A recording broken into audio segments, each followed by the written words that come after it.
By default, your tablet's screen will rotate when you turn the device, but you can also lock the screen in place if you don't want it to automatically rotate. You can do this through the quick settings, which you can open by swiping down from the top right corner of your screen. You'll see this rotation-looking button. That's what enables and disables auto rotation.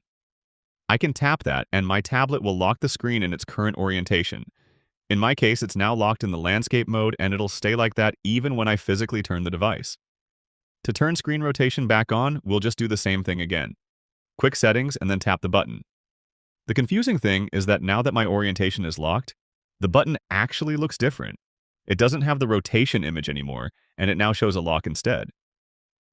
I kinda get why Samsung designed it this way, but at the same time, I think this is bad design and confusing for the folks who are looking for the familiar rotation image. Just keep the image the same and everyone will be happy.